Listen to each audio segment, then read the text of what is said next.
Bases dropped on a Power Hour edition of Soccer Down Here. We got a ton of stuff to get into this morning, so try to hang with us during all of it. Let us know what games you're watching this morning and the rest of the day. Let us know what your breakfast is this morning as you're watching games from all over the world. John couldn't even be bothered to put on a different sweatshirt today. Nope. That he could not. He was tired, so he grabbed the same sweatshirt. Yes, that's basically how it is. And I'm sure I'm not the only person that sits there and says that I've got to go from point A to point B. Hey, you're at the midpoint. I'm going to take you and I'm going to wear you today. So that's where we are. For me, there's usually a difference between a sweatshirt and a hoodie, like a jacket kind of thing. Okay, well then this is a hoodie. No, you're never mind. You're missing the point completely. But it's okay. It's all right. You're tired. You had a long night. So we'll leave that alone. That would be a sweatshirt to me. A hoodie would have a zip like a jacket, like you would zip it up. So if you wear a jacket multiple times, it's a jacket. It's okay. I don't know. It's weird. We all have our weird clothing quirks. KFC is celebrating 4 months on the Twitch pitch. Thank you, KFC. You rock. Thanks to all of our subscribers on the Twitch pitch, twitch.tv/soccerdownhere. You can watch the show there. You can listen on our Soccer Down Here app. You can interact on Twitter at Soccer Down Here and via email, soccerdownhere@gmail.com. All right, the news for a match that's going to kick off here in a few minutes. Lionel Messi is on the bench to start for Barcelona. It is the first time he has been on the bench to start in a long time. You're going back to September of last year when he was coming back from an ankle injury. There is talk that he is dealing with an ankle injury right now. Catalan media is saying that he's had some ankle pains. That's why he's starting on the bench.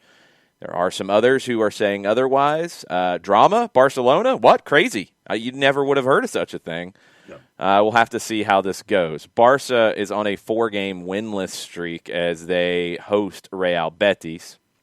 Messi's not scored from the run of play. 4 goals, but they're all from penalties.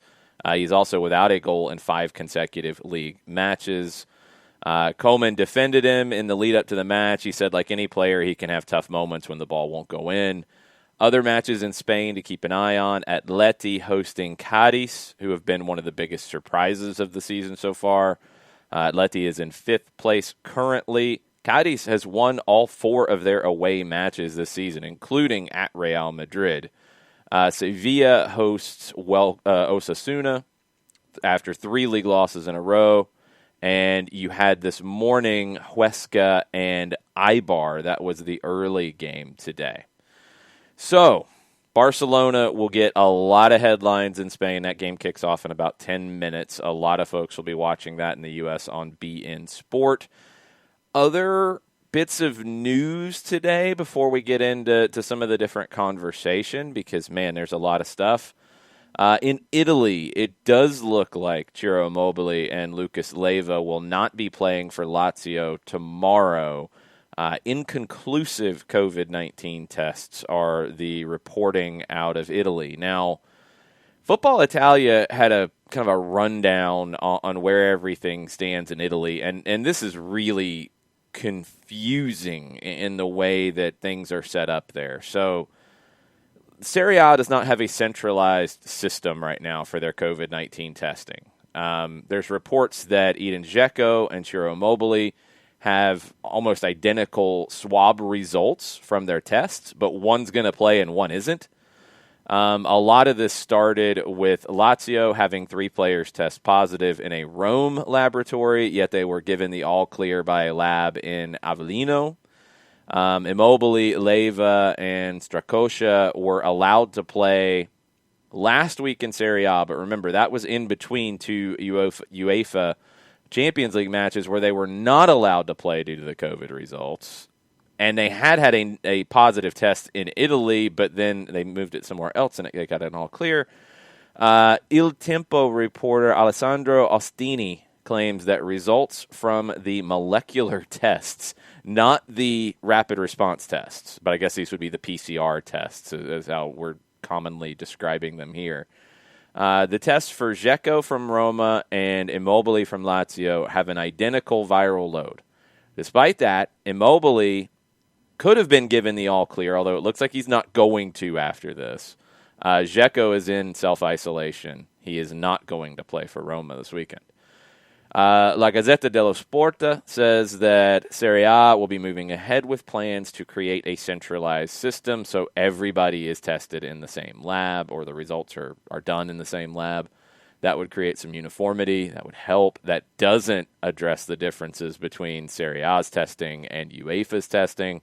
And according to this reporting, UEFA looks for 3 genes in this testing, in the PCR test. Serie A is only looking for 2, and they say that the N molecule, I mean, this is getting to a whole other level of craziness, the N molecule is not linked to whether someone is infectious. So Serie A is reportedly not looking for one molecule that has nothing to do with if somebody is infectious or not, whereas UEFA is looking for that one, and they're saying that is the difference between the 2 sets of tests. Okay. Can we get this figured out, please? And can we get some consistency here? Because this is madness dealing with all of it. KFC's watching Leeds in the 10 o'clock game. They are playing Palace, correct? Yep. And that has just kicked off. Heading toward the 8th minute, and they are goalless. Okay, thank you. Bernd is watching Stuttgart and Frankfurt. KFC's breakfast is TBD as well. Other stuff in Italy. Sampdoria unbeaten in 5. They can move to the top 3 if they win at Cagliari, but they have not won in Sardinia in 13 years. Win would take them to 3rd. Bottom end of the table, Benevento hosts Spezia in a matchup between 2 teams that got promoted last year. Fiorentina's dealing with some pressure. They are headed to Parma. Fiorentina's only won 2 of their league matches, and it's been a club that we've talked about a good bit that very well could be in the coaching carousel search. Giuseppe Iacchini is not looking so stable in the job in Florence. So keep an eye on Fiorentina because they've been very aggressive. Could they try to pull off a surprise in the coaching carousel? Maybe. If Fiorentina doesn't win today, they might be in that carousel during the international break. England this morning, Manchester United gets a win, 3-1. They took a lead. Everton pulled one back. Edinson Cavani gets his first goal for Manchester United to put it away. Bruno Fernandes was incredible, 2 goals and an assist. He was the boss of the match. Ancelotti loses 3 league matches in a row for the first time since November of 2006 with Milan. And Manchester United have won 7 in a row away from home in the league. That is the longest away winning run in the club's history, equaling the club's history set by Alex Ferguson in 1993. So crazy things happening. I guess Ole's okay for a week or 2 weeks during the international break. Probably. He's okay for a week, but in his post-match presser, he went off on the schedule makers. Now that apparently Luke Shaw is injured. Don't know the extent or the length that he might not be associated, that he won't be a part of the roster. Ole specifically mentioned the notion of Liverpool and Manchester City. He understood the idea of them playing each other tomorrow. He can't understand why he had to play a day earlier on the same schedule, and so he went off on the schedule makers in his post-match presser. He had to play a day earlier, and they were in Turkey in the midweek, a little bit longer trip. Yeah. I mean, everybody's injured. Like, Ole's right. Pep's been right when he's talked about it. Klopp's been right when he's talked about it. The fact that the Premier League's not doing 5 substitutions is an arrogant, stupid thing for them to do because they're increasing the injury risk in their product, which is very stupid. There's no justification for it other than we're doing it the old way because that's how we live. Stop. Just get out of here with that nonsense. Go home. You're hurting your product. Yes. Everybody's getting hurt. It's no good for the league right now. So fix it. They probably can't because you'd be then changing it during midstream. They should do it during this international break so everybody's even. Fix it. And get the scheduling where it's even and fair because everybody's going to be dealing with difficulties this year, just period. That's just the way the year is. But you can make it easier to deal with if you have some common sense. So it'd be nice if they actually use that. Southampton right now is at the top of the Premier League. First time they spent a night at the top of the top division in England in 32 years. 2-0 win over Newcastle yesterday. Newcastle's just meh. Yeah. You got to give Southampton a lot of credit for sticking with Hasenhüttl. Mm-hmm. Because he got spanked last year in a game that a lot of clubs wouldn't put up with a loss like that, and he would have been fired that night. They didn't do it, and there was a lot of calls for it, and they didn't do it, and now they're at the top of the table. Pretty wild, and that pressing system that he has implemented really was involved in both of the goals that they scored. So Hasenhüttl for Premier League Manager of the Year so far, and he's got Southampton at the top of the league. And they're doing it also without Danny Ings being at 100% the last handful of matches, too. So your leading scorer last year hasn't been a part of your offense the last couple of matches. So full credit to him. Yeah, after that Leicester blowout last year, I was sitting there and wondering how much longer Ralph Hasenhüttl was going to be the manager at Southampton. They stuck with him. Had a great run toward the end of the year, and once they got everything sorted out on the pitch, and now you see him at 5-1-2 at the top of the table, having won three in a row and 4 of their last 5. All right, heading to halftime in Germany for the early kickoffs today. Augsburg and Hertha Berlin are scoreless. RB Leipzig is leading 1-0 at home over Freiburg. Stuttgart 2-0 over Frankfurt, and Bernd Dursberger says transfer market of Frankfurt $120 million higher than Stuttgart. Matarazzo for Atlanta United. Don't think he's coming, but that'd be awesome. Union Berlin 2-0 over Arminia Bielefeld. Mainz 1-1 with Schalke, and the one that everybody is waiting on is der Klassiker 12:30 kick. Dortmund hosting Bayern. ESPN Plus has extended coverage starting at noon. That's going to be the big game of the day. Although the Messi on the bench situation in Barcelona has gotten a lot of headlines too. I think Dortmund and Bayern will be stealing all of those back by the time they kick off. The update from Selhurst Park, Crystal Palace leading 1-0 on a goal by Scott Dan, his first of the year. Juicebox update from Bayern Munich. The numbers have closed up a little bit. Bayern is now down to a minus 101 from around minus 115 yesterday. Dortmund a plus 243. That hasn't changed a whole lot, but the Bayern number has gone down a little bit. What are the numbers for Real Madrid this weekend? Because they might need to be changing. All right. So scanning quickly, and we have Real Madrid against Valencia. Real Madrid minus 161. Valencia a plus 429, and the draw option a plus 337 for your 3 o'clock kick tomorrow. They're playing Valencia, so maybe they don't change too much. But Casemiro and Eden Hazard have tested positive in COVID-19 tests from yesterday. They will not play in this match. However, the Belgian Football Federation is suspicious of Real Madrid's announcement of Hazard's test. They believe it's a tactic by the club to keep him at Madrid during the international break. I would think this is something you could prove really easily. Mm-hmm. Here's your paperwork. Yeah, I don't think that's a very smart move from the Belgian Football Federation. If they said he had a hamstring injury, we're having a different conversation. Yeah. We'll see. I'm not necessarily a fan of the way this is playing out. That feels very just I don't know. We'll see. We'll keep an eye on that one. Another thing during the international break to keep an eye on, Roberto Mancini of Italy tested positive for coronavirus on Friday. Underwent routine testing with him and the staff before the club or the team meets on Sunday. 55-year-old Mancini, no symptoms, self-isolating at his home in Rome. He will join the squad as soon as he is allowed to by UEFA and Italian Federation protocols. So they'll have to do without their manager, Mancini, in the short term. And then looking out to Asia, we've talked about the Champions League over there with the Eastern Zone being done in a bubble in Qatar. You might not have everybody. The 4 Chinese teams have not received an exemption from their government to be able to come back and not have to quarantine.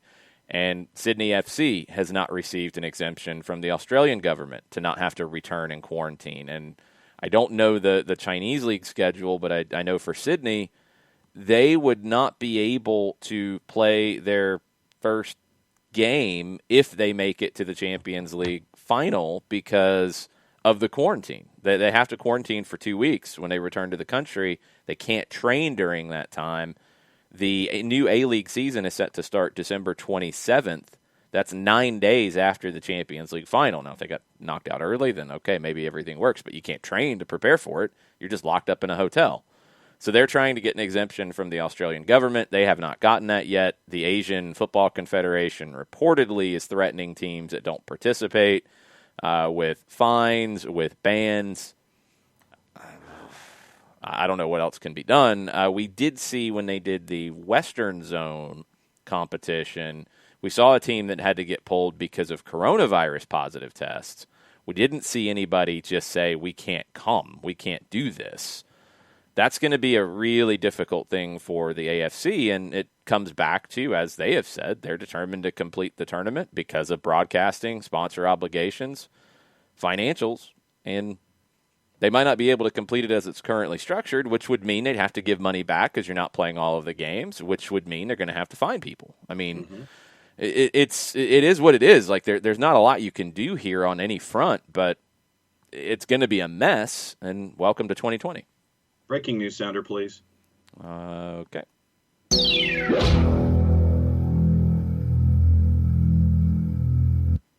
Julia Poe, Orlando Sentinel. Huge news. Nani's red card has been rescinded, and he'll be able to play tomorrow in Orlando City's season finale. Oh, my God. So if you cry when you get a red card, I don't need to see it. So when you cry because you get a red card and then everybody goes nuts about it, you get it overturned. Okay. Yep. That's fine. That's the bar. Yeah, love to see how this is all done fairly. Really impressive, MLS. Good job. It doesn't matter for Atlanta United's perspective, but man, that's a joke. Yeah. That's an absolute joke. Pro and Disco have been a complete and utter joke this year. Yep. That's an embarrassment. Okay, so open season, just go studs up on people into their ankles and see what happens. Let's see how that does. Somebody does that to Nani, let's see what their reaction is. Yeah. That's a clown show. Yeah. That is an absolute clown show. But look, no, everybody's going to be happy about it because everybody said it was nothing because he got part of the ball in the tackle so he can do whatever he wants.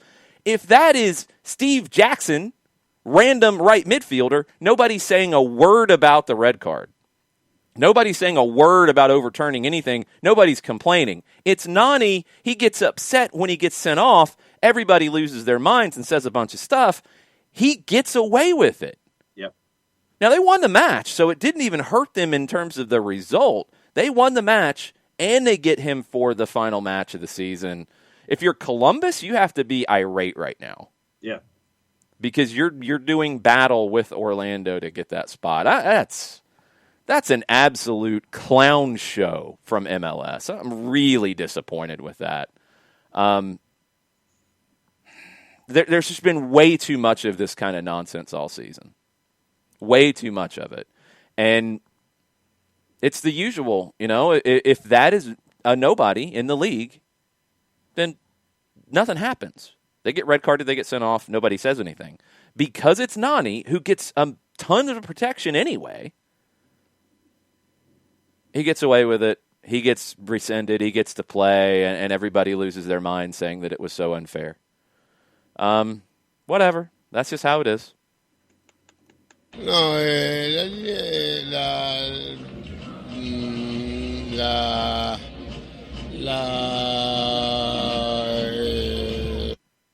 Yeah. Look, everybody's happy about it. Everybody's happy about it. I think it's horrible. I think it's horrible because I don't think this happens in week 3 of the season. I don't think it happens if it's not Nani. I think it's a joke. I think it's an absolute joke. Why didn't you fix it when Nicolas Figal threw a forearm into the mush of John Gallagher. Oh, no, you did apologize saying you got it wrong, but you didn't actually want to say that publicly because, and you didn't fix it anyway, so it doesn't really matter. I know that's pro, disco, MLS. You got all kinds of different agencies here, but clown show.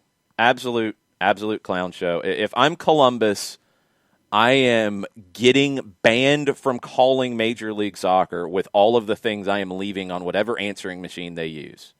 Because it affects the final table in the Eastern Conference. It gives Orlando an advantage that they should not have. That is a joke of a decision. Absolute joke of a decision. So you can smash somebody in the mush with a forearm. You can go studs up on somebody. You can go studs up above the ankle and cry about it and get everything rescinded. All right. I understand, I think. No, you shouldn't understand, and nobody should. It should not be acceptable. No. It is a joke. And it's got to be better from MLS. There has to be some consistency in the way things are called. I got nothing. I mean, I don't know. There's nothing else to be said about it. Orlando gets a huge gift from the league, and I don't want to ever hear an Orlando fan complain about referees and the way the league treats them again. They don't have anything to complain about. This should make up for anything they had against Ted Uncle from some game 3 years ago. Yeah. Okay? This should fix it. You got a lifeline that I don't think you deserved. Yes, you had to play without him for however many minutes. Yes, you won that match, so it really didn't bother you. You get a lifeline now. He shouldn't be there for 90 minutes in your last game of the season where you can move up in the table or hold your spot in the table, and you got him now. So no complaints. No more. I don't want to hear how everybody's out to get you. You got a huge gift here. That's a joke. That's a joke in my opinion. We'll see. We'll see what happens. Scoring updates from around the world. AZ with a free kick, 2-0, Crystal Palace on the 23rd. Be an English snob, AZ. AZ. That's what everybody says. And then Serie A Cagliari leading Sampdoria 1-0 in the 66th. Yeah, Sampdoria's never gone out there and won in a long time, so there you go. Palace leading 2-0? Palace leading 2-0. Boy, no bueno. Okay, just to continue to have fun with Major League Soccer because Decision Day is tomorrow, and it is a very, very big decision day when we get into this. Game-by-game predictions for Decision Day. MLSsoccer.com. Greg Seltzer, contributor over there, writes and gives some predictions. Let's look what he thinks about out west. Entertaining 2-2 draw between Vancouver and Galaxy. Nobody's watching anyway. It doesn't matter. Seattle wins 3-1 according to Seltzer. Salt Lake beats Sporting Kansas City 2-1. Okay. Minnesota beats Dallas 2-1. LAFC 4-1. And LAFC cruise serves as a warning to the rest of the league. Wow, I'm not surprised. Yeah. Houston 2-1 over Colorado. Okay. Philadelphia 3-1 over New England. 1-1 draw between Orlando and Nashville, although this was before Nani got his lifeline.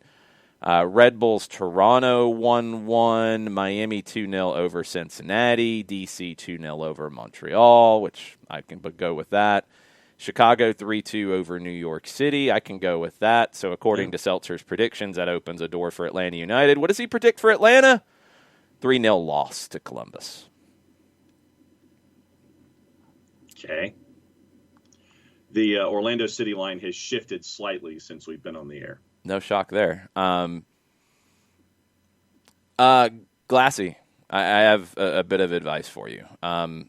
Print this article out, clip this little section right here that says, Atlanta kept postseason hope alive with that result, but now must deal with a crew outfit that might be feeling salty after a harsh midweek loss at 10-man Orlando.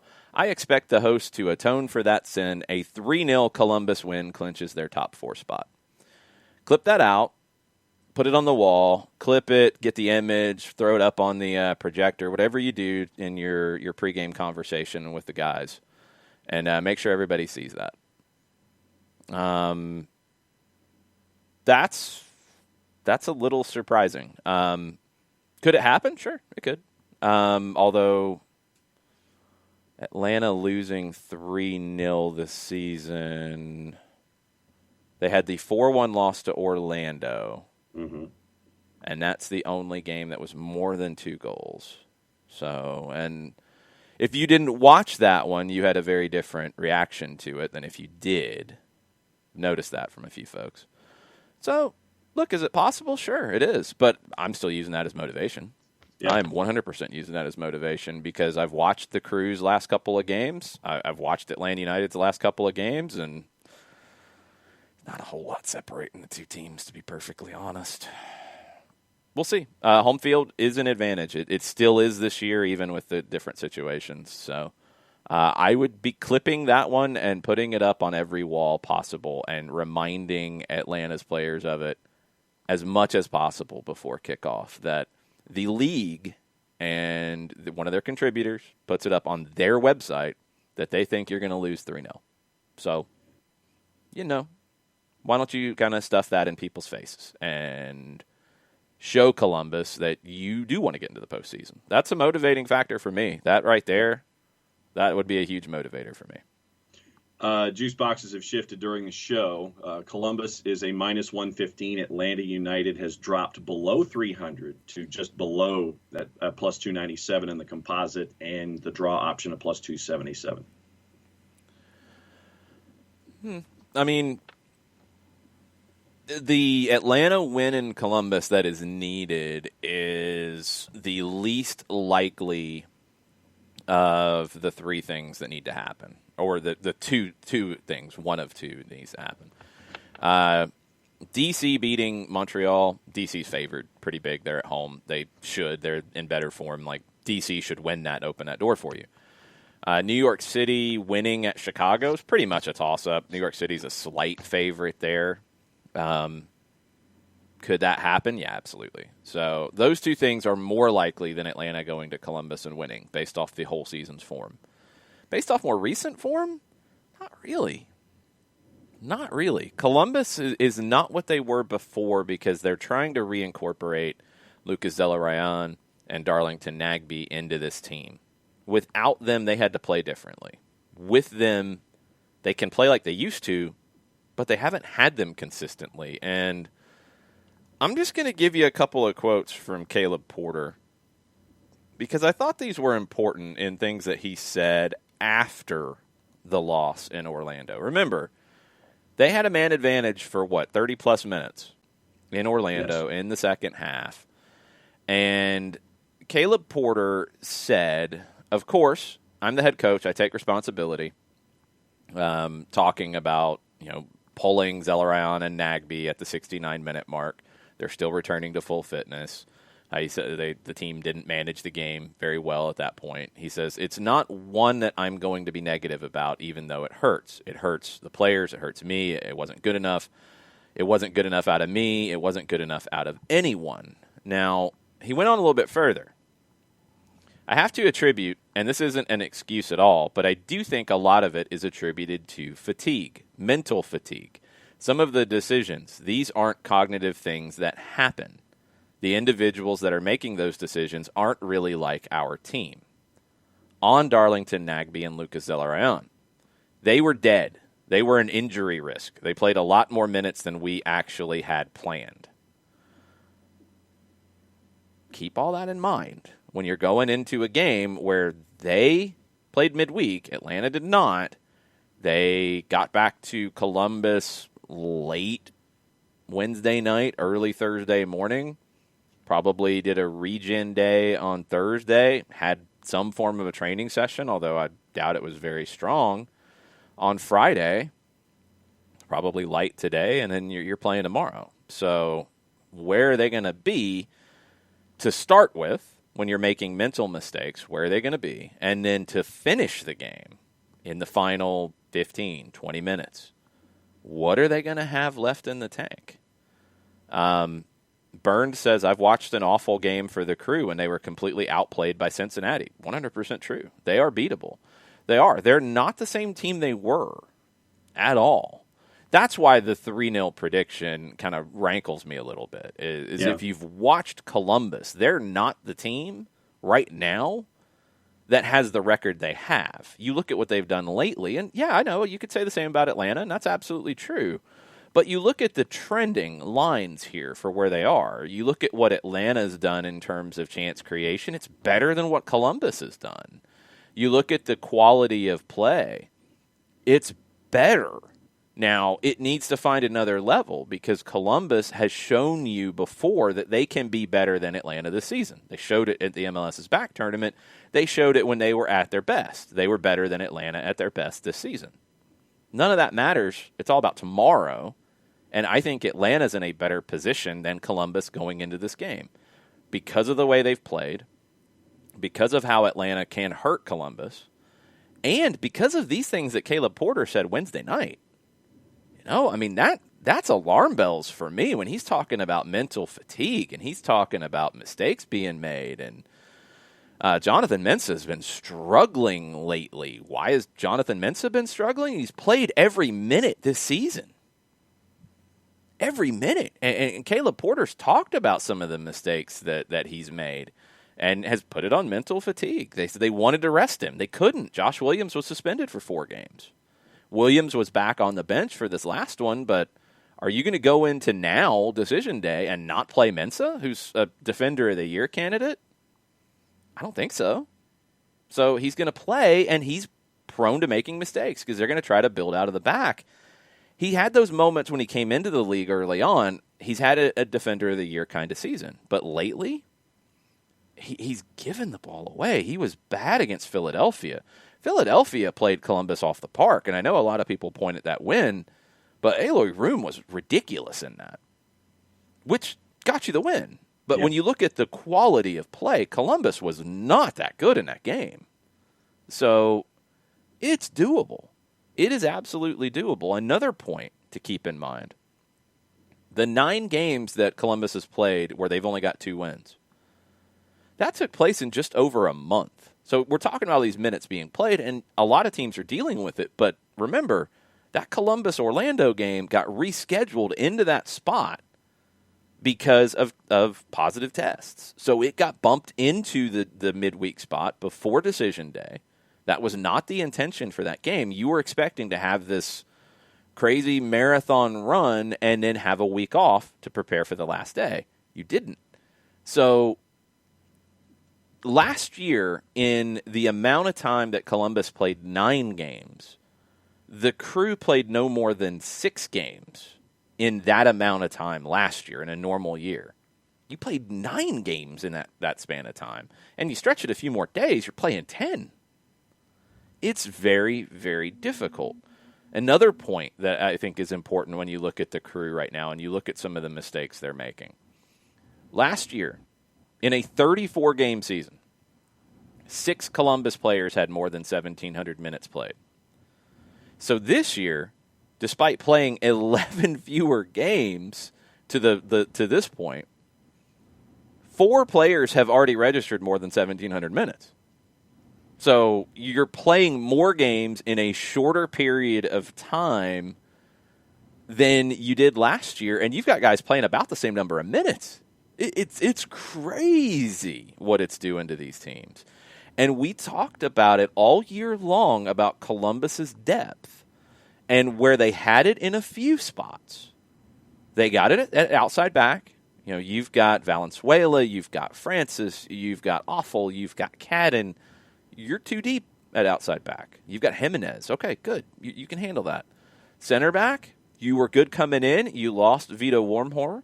That hurts you. You went down to 3 for 2 spots as opposed to 4 for 2 spots. Okay, Jonathan Mensah's had to play every minute. That hurts you. You look at up top, you brought in Fernando Adi, who hasn't really done the business. You brought in Christian Nemeth, who's a little bit more like Jossie Zardes, so you got options. You got options out wide. You've got Luis Diaz. You brought in Derek Etienne. You've got spots there.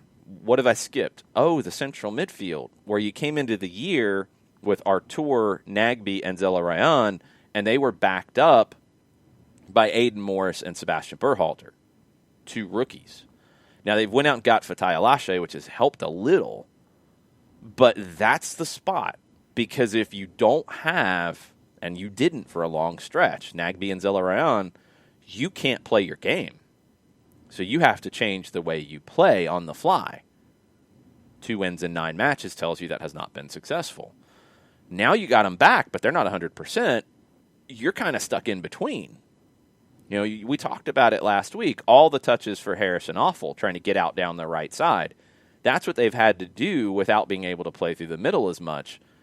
What do they do tomorrow? Do they continue with what they've been doing lately because they haven't had time to train and reincorporate these guys and change it? Or are you just trying to figure it out? I don't know. It's going to be interesting to see. If they figure it out, they're going to be difficult for Atlanta to deal with. If they don't, well, Atlanta can win. Atlanta can be in control of this match.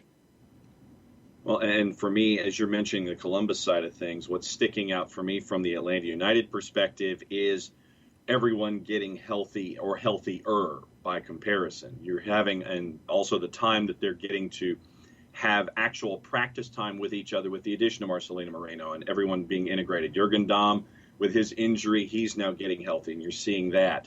Kubo Torres with his injury, and now you're seeing what you're seeing with Kubo Torres out there. So I think as Atlanta United is getting healthier toward this finish, and you're seeing what you were talking about with Columbus, to me it's another aspect in this too.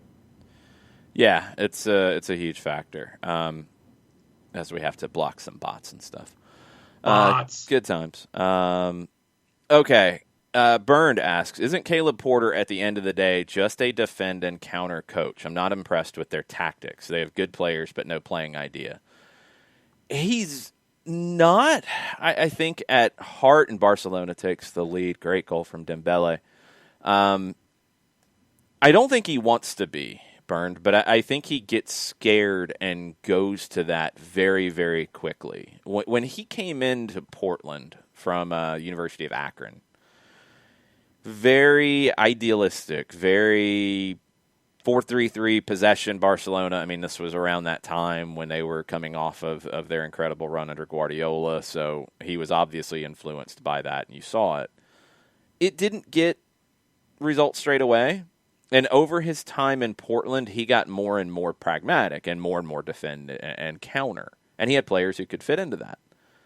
He would kind of lean back to wanting to be on the front foot, dominating possession, and then he'd come back to defend and counter.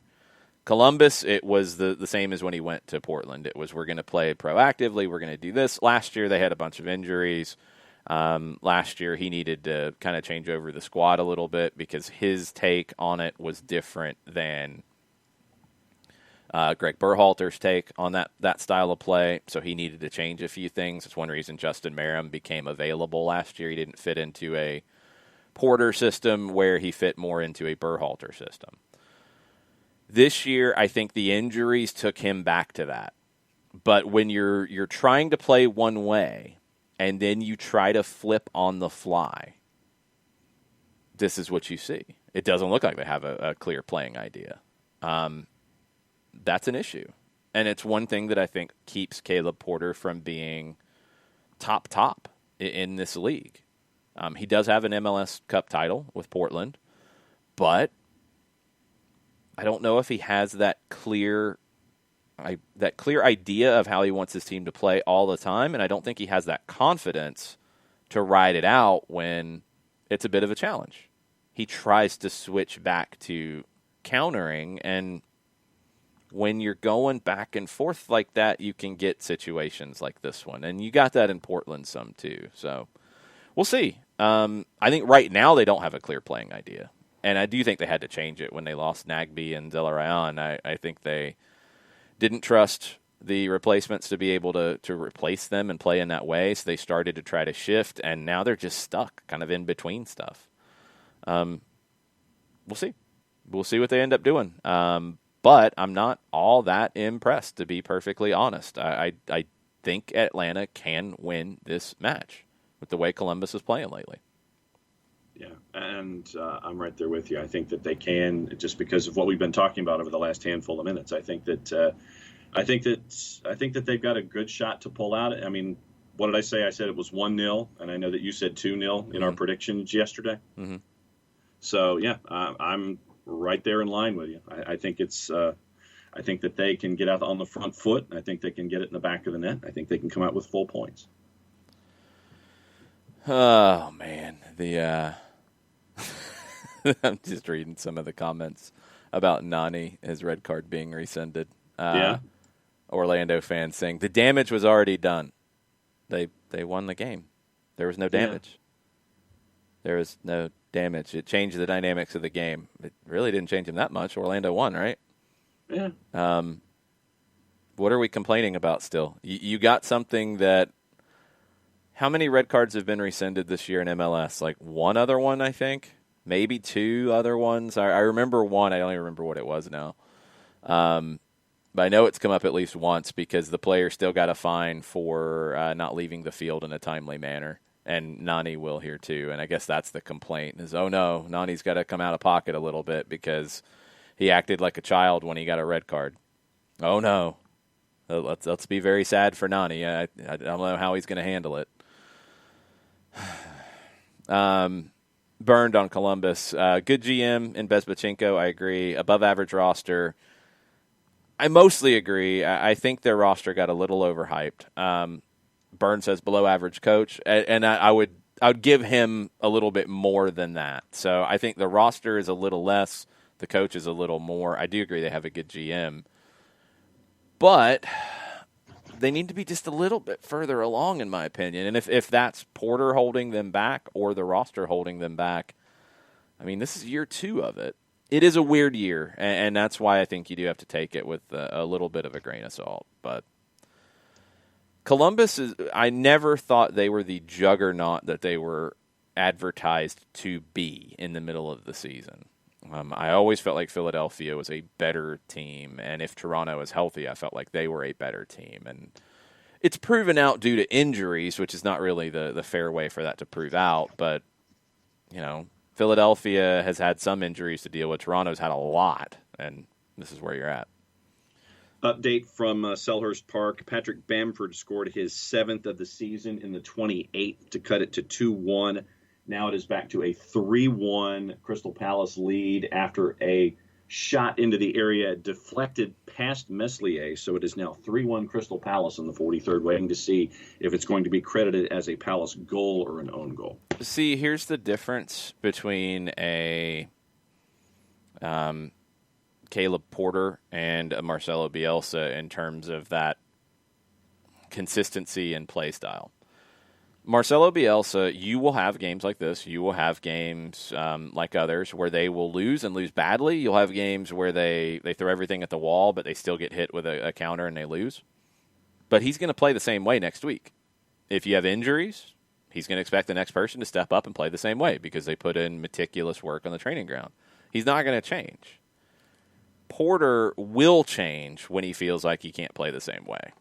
So that creates inconsistency in the way that they play. And that is an issue. Badger says at least Leeds don't have the Village People crest and cheap shaving cream ad on their shirts. Oh, that's Columbus. Sorry. Well, Leeds almost went with a Village People kind of crest too, with the muscular dude, the muscle man. So that's where I thought, man, Leeds and Columbus have more in common than I thought. Columbus, I don't really love the new crest that much anyway. To be honest, I think it's way too busy. But I do like their yellow and black kind of thing, though. It does stand out a little bit. It's unique. Go ahead and lean into the yellow and black checkerboard if you're going to put that on your crest. Wear that as your kit. Do it. There you go. Do it. Do it. What else you got? Oh, Kefsi was on Twitter at the beginning of the show and had questions having to do with Ole and with me, actually. Okay. So here's what Kefsi said coming into the show. Ole has escaped with the points. Initially, the first tweet from Kefsi was, will Ole escape from the points, and then will he continue to be employed, basically? Did at OSG Nelson get on the grind with Field Mob yet? Did you? Kefsi, the answer is no. I have not gotten on the grind with Field Mob yet. And then third question from Kefsey, as Kefsey wished the Twitch pitch to assemble. Have we gotten updates on player availabilities for the Atlanta United match tomorrow? Miles Robinson will be available for selection. Don't know where he will be fitness-wise. No Anton Walks, no Mo Adams after his injury. That was the biggest update. Everybody else is available for selection, and Stephen Glass is keeping it close to the vest, as he should. Like, look, this is the difference here, and this is why I'm a little surprised by Porter's comments after the game on Wednesday. I mean, he just advertised that we've got players who are exhausted, and we've got players who are making mental mistakes. So I'm looking at who's played the most minutes lately. I'm running all day at Jonathan Mensah. Yep. When he's got the ball at his feet, I am pressing him as hard as I possibly can to force a turnover. Porter's advertised it for you. Glass is just going to keep it very, very basic and vanilla, because then you've got to figure it out for yourself at least. You've got to look at it and say, okay, we're going to press here, we're going to challenge here, we're going to attack here because we think this is going on. But, I mean, it's advertised on Columbus' side. So, yeah, I'm going to make people try to make some mental mistakes for sure. Burned with a question on the Twitch pitch. Do you think union rules in MLS, the amount of practice time, limit the development of clear playing styles? Tata got in trouble for it. I don't know actually what kind of trouble it was, if there was some kind of fine or just a slap on the wrist or what. It can, just because it limits the amount of time. I mean, if you have more time, I think it's easier to create clear playing styles. This year's a hard one because I don't think anybody's really able to develop much in 2020 because of the schedules and because of the games and because of the lack of training time, period.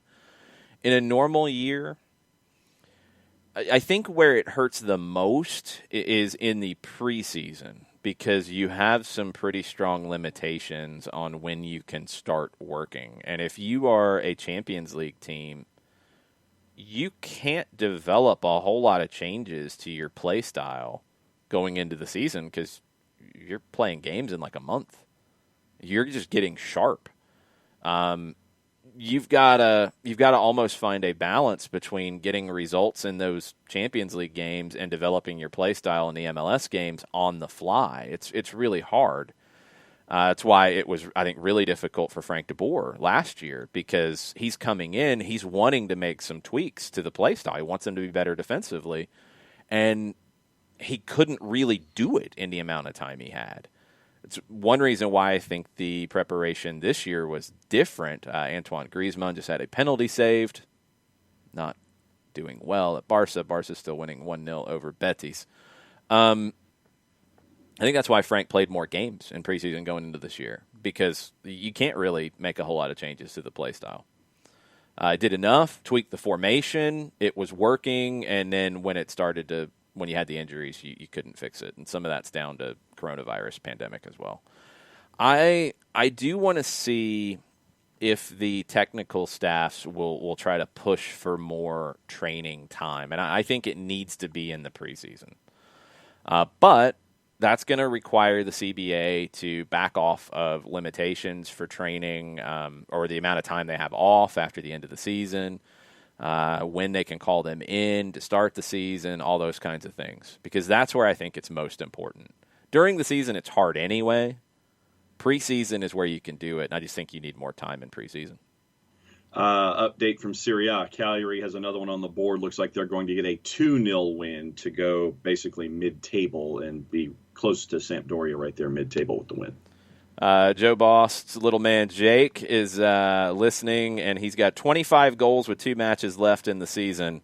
I asked if he'd get to 30, and he had 6 against the team that they're playing, I guess, today, last time. So he should get to 30. Okay. I want to know how many assists, too, Jake. Yes. You got to start tracking the assists. You need both. You need to pick up both. Yep. You need the Bruno Fernandes kind of day with 2 goals and an assist. You need that. Kefsey is blaming you for I believe they were Russian trolls this morning because you're not up on the field mob. I'll take that blame. Yeah, you should. I mean, that's embarrassing. It's true. Joe says Miles off the bench, maybe, and yeah, that's kind of where I'm at too. I don't want to have a questionable starter in that spot.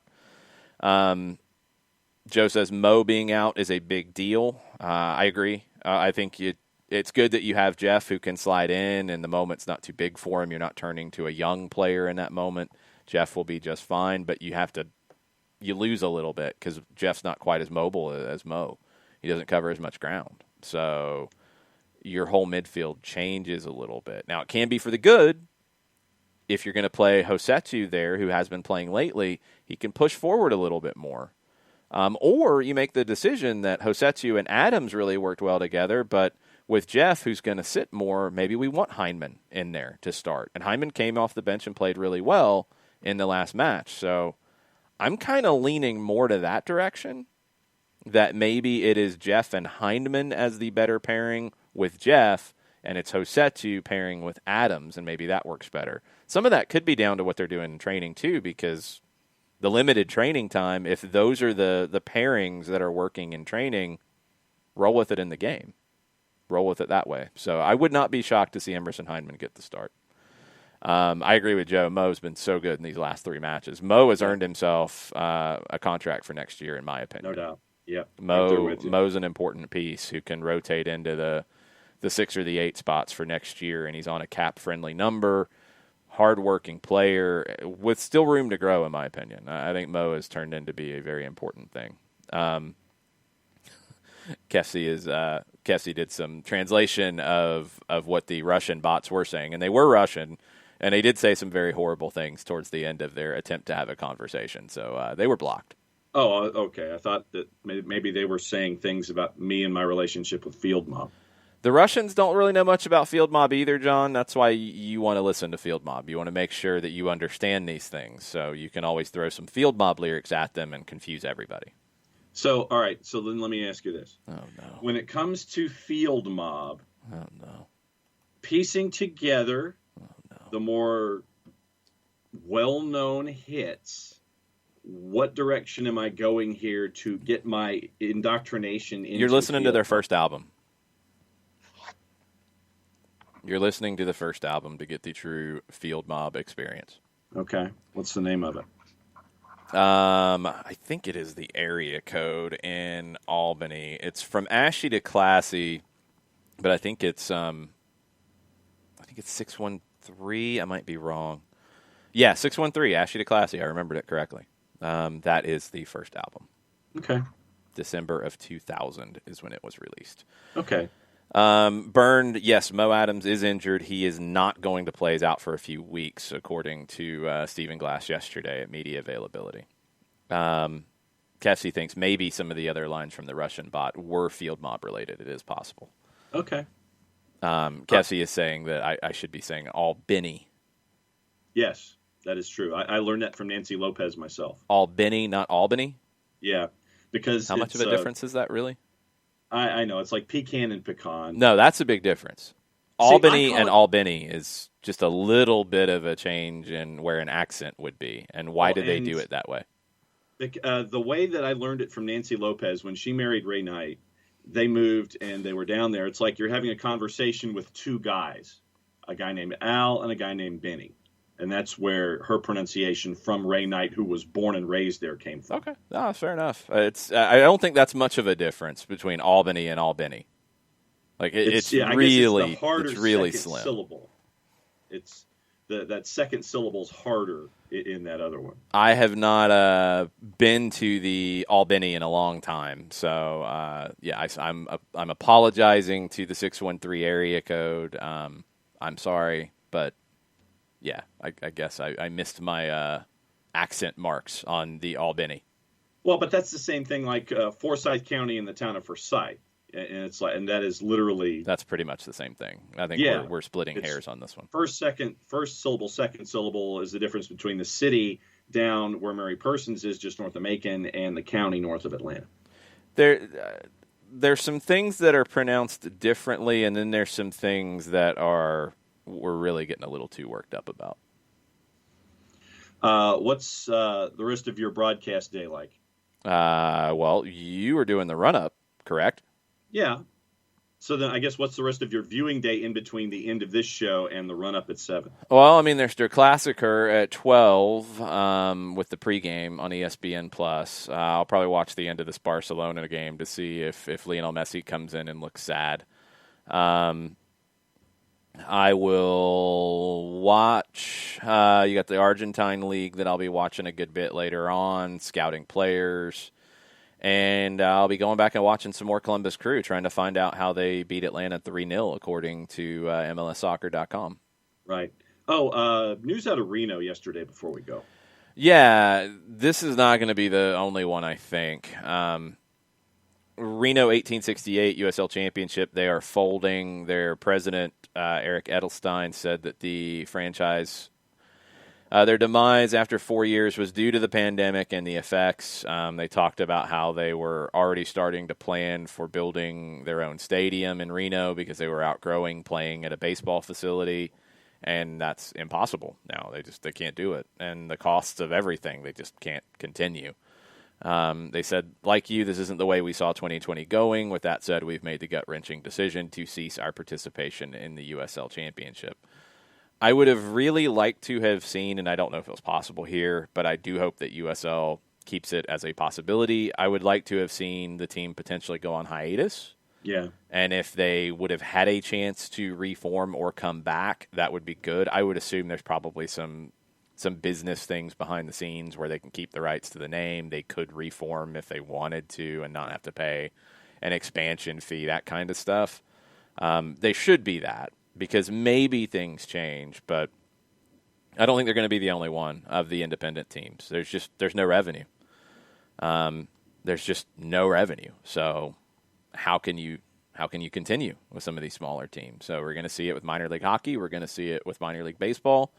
We're going to see it with USL and NISA and NPSL and everything, just because, I mean, when you have a year with no revenue, it's very difficult to continue. Burns says Stuttgart's left back is now getting eaten alive by Frankfurt's substitute winger, says Stuttgart could use George Bello. And there's a little bit of a back and forth. Burns says not even for $10 million plus add-ons when Joe Boss pushed back. $10 million plus add-ons? Yeah, you can. And I think Bello would want to go if that possibility comes up. Yeah. We'll see. I mean, he's not going now. Could it be in January? Who knows? You've got to be open to these things. That's the game. That's it. And I do think that so much of the negativity this season is because players that people liked, and this is not even just a fan thing, players that people liked were transferred out. Right. Some within the league, some outside the league. And that made people sad or mad or both. And then everything turns negative. But the reality is you've got to know when to sell when you are a club like this. There's only a few clubs that can say, we don't sell. We don't have to sell. And even one of them this year, Real Madrid, said, yeah, we need to sell because we want to keep our books balanced. We don't want to be like Barcelona right now, who's staring bankruptcy in the face and might be having to move 5 players in January if they can figure out a way to do that and get enough money to make it work. You have to know, okay, this offer came in. We didn't expect this offer. This is the best offer we're going to get. We can make it work, and then you have to, and that is down to scouting. That's down to signing. It opens up risk, but that's the business because there's so many other variables that factor into it. If you're a young player and you want to go or you believe that's a good offer and you're going to get paid, you're going to get a percentage of the fee, et cetera, and the team says no, is your form going to be the same? For some, it isn't. For some, it isn't. You never know. So you have to be ready to do business at all times. We'll see. I think Bello is probably a year away from that. Yeah. But Bello will get offers in Europe. I think Miles Robinson could get offers in Europe. Should get offers in Europe. That's probably a better way to put it. It's just win. There'll be more. There will be more. That's the nature of the game. It is. And Joe has a really good point. Joe says it's tough as a newer soccer fan to not get caught up in this is my team, my guys, and then they are gone. I'm like, why are they, what the hell are they killing my team for? So he understands the business, and it's going to happen more often. It's down to where MLS is in the global scheme of things. And there's a lot of clubs who think they aren't in that position, but they are really. Yeah. Who doesn't ever have to sell? And we'll leave the pandemic out of it. Who doesn't have to sell for financial reasons? Real Madrid, because they can pay whatever they want for players. Even Barcelona, before the pandemic, was getting into this kind of situation. Manchester United can pay what they want. Liverpool can pay what they want. City can pay what they want. Chelsea can pay what they want. Bayern, although Bayern knows when they can't pay for somebody, but they can keep people. They can keep most people. Juve, and I think they have a limit too at some point. It's higher than Bayern's, but they have a limit. That might be it. If you're Everton, you got to know when the time is to sell a player that you've developed. You've got to know when to do that. They did it with Wayne Rooney. Yep. They couldn't keep him. They knew that. So they had to let him go. That's just the nature of it. I think that the thing, Joe, that I would say to you, because this is a very important thing, and I am a little disappointed that there are a lot of people who have influence in the Atlanta soccer community that don't grasp this, because I feel like they stoke the flames a little bit at times. I look at Argentina. Stones was another one. Thank you, Cassie. I look at Argentina and Pitti being sold by River. As big as River is, they knew they had to sell. They knew that was a deal they couldn't turn down. And what was the reaction from River fans? Overwhelmingly. Are there a few who are like, you're greedy, blah, blah, blah? Sure, there's a few. There's a few of those everywhere. But the majority was, thank you. Thank you for winning the Copa Libertadores. We love you. We hope to see you back in our shirt one day. Yep. Because that is what happens in Argentina a lot, where players will get sold and go, and it is, we're going to see you come back. Betis with a goal in stoppage time. It's 1-1 between Barcelona and Betis. That might be a second half you want to watch, guys, on Fanatis on BN Sport. So it's okay. You're carrying our flag wherever you go, and that should be, especially when guys go to bigger clubs in Europe. That should be the mentality from Atlanta soccer, in my opinion. Yep. If George Bello gets sold, it should be, you are representing Atlanta on the European stage. We love you. We're excited for you. Maybe one day we see you again in an Atlanta United shirt, but you're repping the ATL in Germany or in England or wherever you go. Same for Miles, same for whoever else. It's a good thing. Yep. It's not a bad thing. It's just it is part of the game that is not going to go away. Right there with you.